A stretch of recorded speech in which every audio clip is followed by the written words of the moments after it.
What is up, everybody? Good morning and welcome back to the channel. Welcome back to my adventures in pugging Mythic Plus. I am going to preface this video by saying that we don't actually time this key. It actually does get bricked later, so we're just going to kind of call it a day after the last boss where we wipe, because we won't have enough time to actually time it. But the beginning half of this dungeon goes pretty good, and I haven't actually released a Rookery video in a while, so I figured we could go through and at least do some kind of review and talk about the things that go well, talk about the things that don't go so well, and go from there.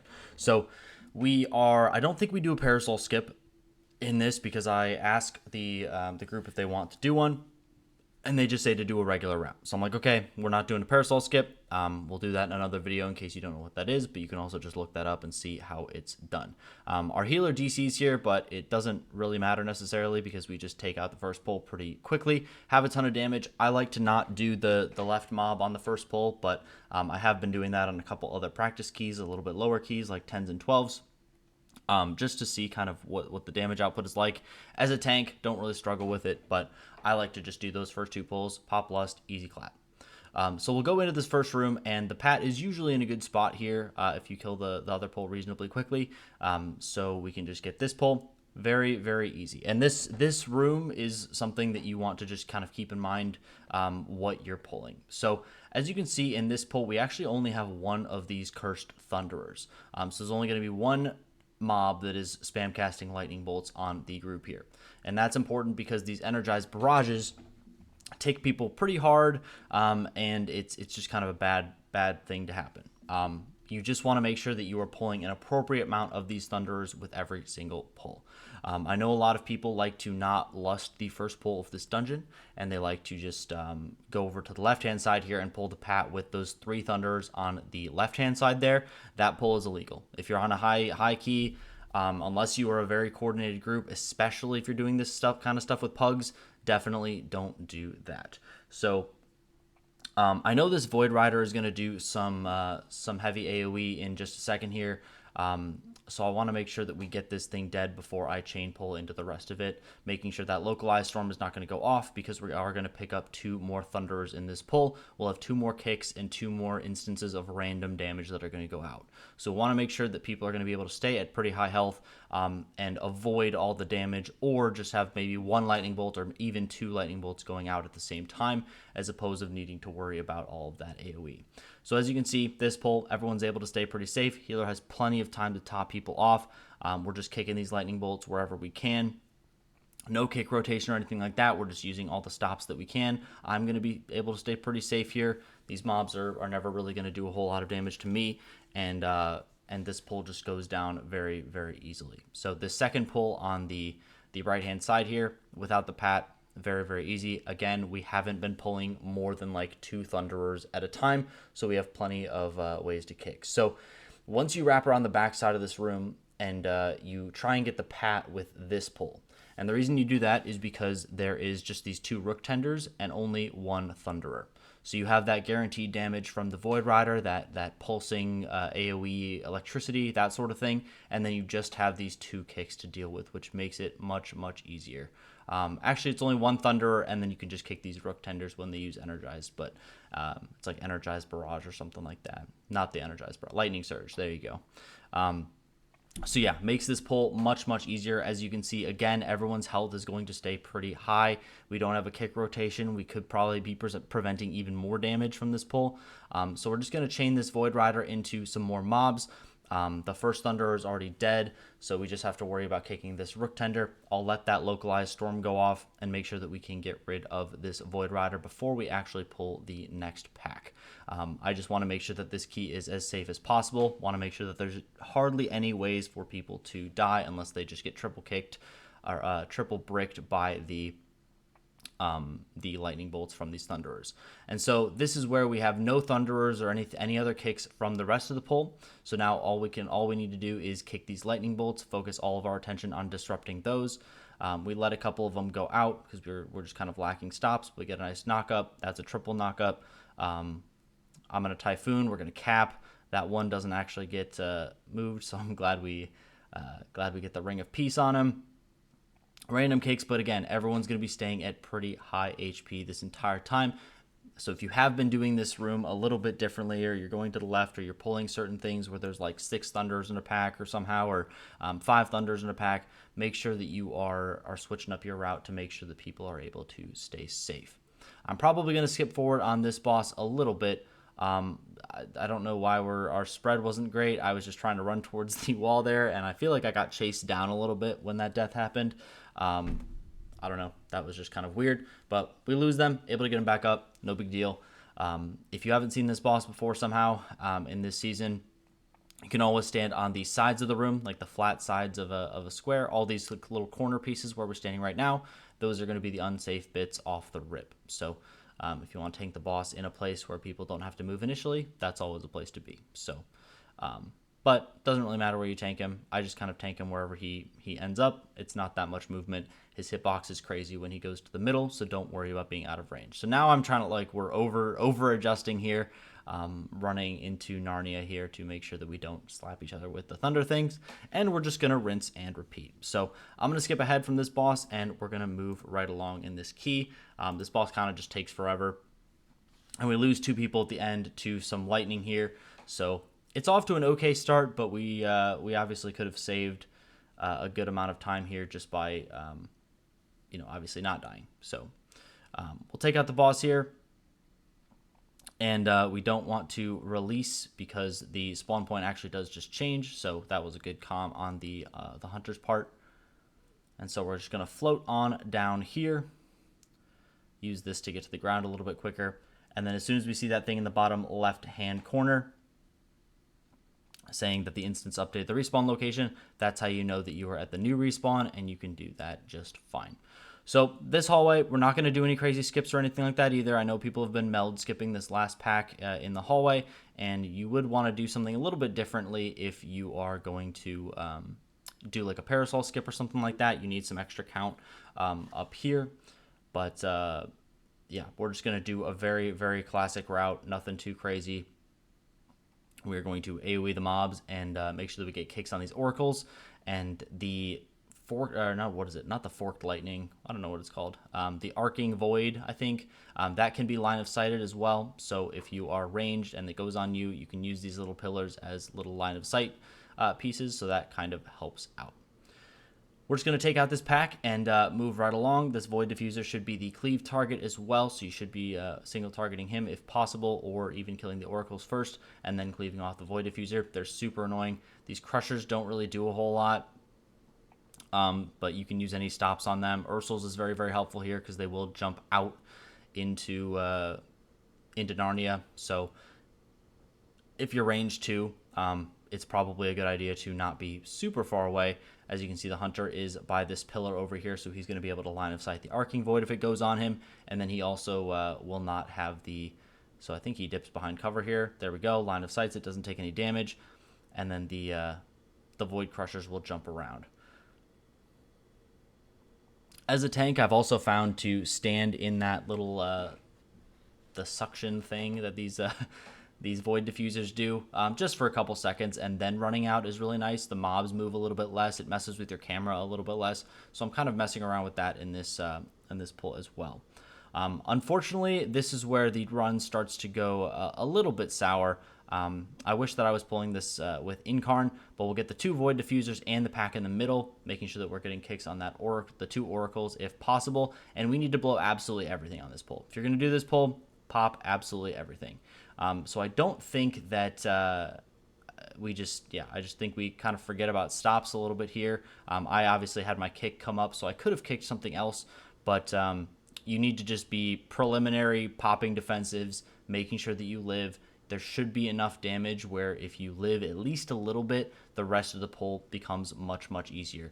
But now we're going to be a DPS down, and we're going to slowly struggle more and more with the rest of this. So we lose our hunter, we lose our paladin, and as you can see, the pull at this point is pretty manageable. It's just the 2 Void Diffusers and these crushers. It's pretty much no different than the last pull that we did.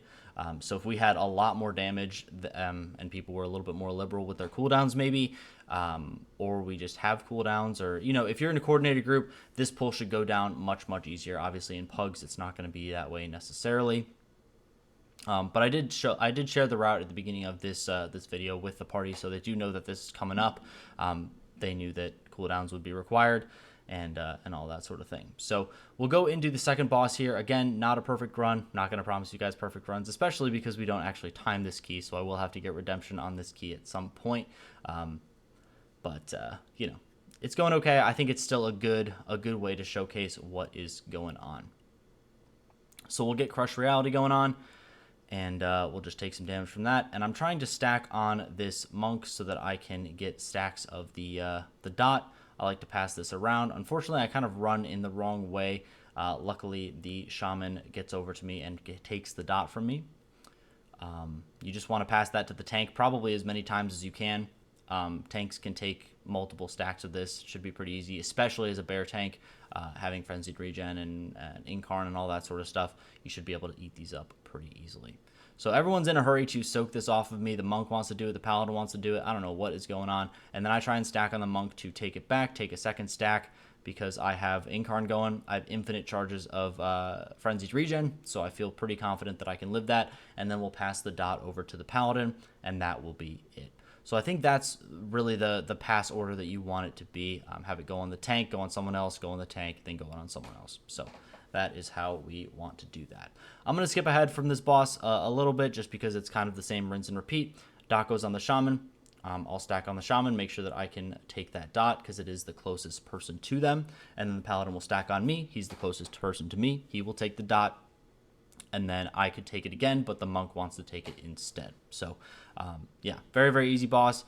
Takes a while, but, you know, going ahead here. So, we'll finish off the boss, and I think if you're around 13 minutes at this point, you have enough time to time the key, usually. Especially if you're doing the parasol skip and you've done a little bit of extra trash before this point, you will definitely have enough time to time the key, provided and nothing, you know, major goes wrong in this situation. So, we'll grab this Void Ascendant, these Crushers. This pull, just very, very basic. These Crushers you've seen before. If you're a healer, I've actually recently started gearing a Discipline Priest, so that has been pretty fun. But these Feasting Voids, that's just like an unavoidable cast. It is what it is. Make sure that you have some kind of way to top people up pretty quickly if you're healing, because that can be pretty painful. And then these Crushers, again, they'll jump around. They'll stack this thing up on the tank, but as a bear, not super worried about that. So we're going to skip ahead to where we just dropped down. We'll grab all these civilians. You would skip all this if you have already done the parasol skip, but that is okay. Making sure we get lots of threat on these civilians. And this is just kind of a fun pull. We'll just nuke all of these civilians here, making sure to kill them a little bit further away and not chain them into this Void Stone here. The Void Stones use this extraction ability where they will absorb Void Extraction, where they will absorb. You can see he got 15 stacks of a buff there. I think he just gets that many by default, but if I killed all of those civilians on top of him, he could have gotten upwards of 30 stacks or something like that right off the rip. So he will absorb energy from things that we kill. The Hunter says that he has CDs up, but I'm still a little bit nervous as far as pulling more. I kind of get pressured into it a little bit. I don't want to pull, like I kind of have to run past these civilians to pull them. I don't know. This is just like a bad idea. I probably wouldn't recommend doing this just because the Void Extraction is going to come out. He's going to get some more stacks of that damage, and then Unleash Darkness is going to hit like a freight train. So as you can see, it takes for about 40% of people's health. On top of Feasting Void, that's just a lot to heal. As you can see, we drop very, very low here. So luckily, our healer has really toughs it out and heals off the Feasting Void and all that sort of stuff. But I probably wouldn't recommend doing that. If you're going to chain pull these Ascendants into anything, make sure the Feasting Void goes off first, or it has recently gone off, just so you don't get two of those overlapped, or you don't get the Void Stones doing that AoE when that Feasting Void goes off. So, but then after that, these Ascendants don't really do anything. So Feasting Void comes out. There we go. We'll get that healing absorb, try and get that off of ourselves, and then I feel a little bit more comfortable and confident pulling this second Ascendant in. So if we get another Feasting Void, we can pretty easily do that. So that's really the only thing to keep in mind as a tank in this room. Just make sure that you're not killing all these civilians on top of one of the Void Stones. So again, we'll get the Feasting Void coming out. Healer will heal that off. And unfortunately, we have Umble Reeve come out right afterwards. So we will just have to dodge balls. Can't really move the mob, and then we'll get the kick, and that's when we're able to move her a little bit more. We know Feasting Void is not going to come out for a bit of time, and we'll try and drag everything a little bit closer so we don't have to move the Ascendant quite as far. So the Void Stone is not going to absorb too many corpses because there's not too many civilians dead. You can see he's only got 13 stacks here, so that is a good place to be. Feasting Void is going to come out, so the healer will have plenty of time to heal that. No other raid damage is going out at this point. And then we'll get the second Void Extraction, so he'll get another set of buffs. So he's at 21 stacks now. We'll kill off the Crushers, and then Unleash Darkness will still tick hard, but we don't have to worry about Feasting Void coming out at the same time. So this is all just raw damage, just ticks for about 30% every few seconds. And then Healer's able to easily keep people alive during this. So we'll finish off this Void Stone. No reason to drag everything into the next pull. Make sure the Healer is able to top people off pretty quickly and not have anything to worry about there. And we'll go into the last pull of the dungeon, which will finish off our enemy forces. Just that one, kick on the Ascendant here, and the same Void Stones that we've been dealing with. So we'll kill these civilians, step out of the circles, and this dungeon goes by pretty quick, actually. It feels like it goes by pretty quick when you're doing it, and when you have a good Rookery run, it feels very, very easy. So we'll get that next Void Extraction here. He'll get his more stacks, and then we can expect that big damage. Yeah, and even the last boss in this dungeon goes pretty well. I'm feeling super confident at this point when we're doing this key. I'm like, wow, this is like the first key that I did on for the day. I'm just gonna sit here, hit Mangle, hit Thrash, and press Iron Fur, and we're just gonna time a key, easy clap. But we do this fight pretty much perfectly until about 100 mil, and that's when we wipe, and by that point we don't have enough time to time the key. So pretty unfortunate, but I still thought this was worth posting. I was kind of on the fence about it, but it is a good way to showcase what these different dungeons do, things that you want to be on the lookout for. And I also take a look back there for a second just to make sure no one got knocked off of the cliff there, because a lot of people can just get knocked off, and then you're just living in sad boy hours. But if you're getting knocked off of that cliff on a 14, I don't know what we're doing. I don't know what we're doing. So as a Guardian Druid, I feel pretty confident soaking all these Oblivion Waves. I have an Incarn going, so I just need to keep up my Iron Fur, and I can easily top myself off with these Frenzied Regens here. I'm just going to make sure that I have something going for those. And there we go. We should probably Rage of the Sleeper, so we'll be able to eat that one up. And I just like to stand over in this corner here. I don't get any of the dots, so I'm not going to be putting out any of that those pools on the ground. And then we'll have the Storm's Vengeance come in when we break the shield. We'll start blasting into the boss here. This is when you're able to use Mango a little bit more, or Maul, I should say. And just make sure that you are hitting the boss as much as humanly possible for this time period. If you were in a coordinated group, obviously you'd coordinate cooldowns, try and get a little bit more burst. I know rogues can get a lot of crazy damage with Kingsbane here. But yeah, we'll get Oblivion Wave, we'll pop Bark Skin, make sure that we have something. As you can see, it still takes for about 30% of my health. And we'll get the crystals out, so people should be running those over to the little pylons over on the side of the room. We'll take the other Oblivion Wave, and we'll just actually raw soak that and just Frenzied Regen ourselves up. And I'm kind of out of cooldowns at this point, so we're just going to pop Rage of the Sleeper here for the next one, and then the shields should break, which is nice because sometimes you can rotate your cooldowns. Shield breaks, and then you have a ton of downtime to be able to get your cooldowns back. Make sure that you have defensives for the next few sets of these. So we're going to break the crystals as well. Get a pretty bad overlap there, but that is okay. And I'm not going to pop any pop Incarn or anything like that offensively here. Otherwise, any other boss I probably would have. But in this case, I want to make sure that I have that bonus health to be able to soak all of these tank mechanics. So move a little bit closer, and then move right back to this corner to make sure that I'm not going to snipe anybody with these Oblivion Waves. Pop Incarn, able to eat that up. Frenzied Regen myself back to full HP. And then we will keep wailing on this boss, trying to break yet another shield that we have on him. So I'm going to end the video soon, pretty much as soon as we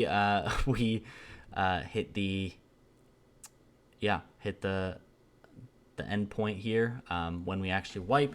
But I appreciate you all watching the videos. I appreciate the feedback in the comments. I appreciate all the likes, all the 500 subscribers that you guys have helped me get to so far. So thank you all for that. But yeah, we're going to do this phase, and then we'll have an ad actually spawn, and then we're just going to wipe. So nothing else too crazy. But it's crazy that you can kind of do the fight perfectly the entire time, and then you just make one mistake, and then it's just bad news bears. So we get very, very close here. But I will, hopefully there's the ad, and the wipe will soon follow. But I will try and get redemption on this key, post it up here so you guys can see what a good run looks like, and I will catch you guys in the next one. Bye-bye.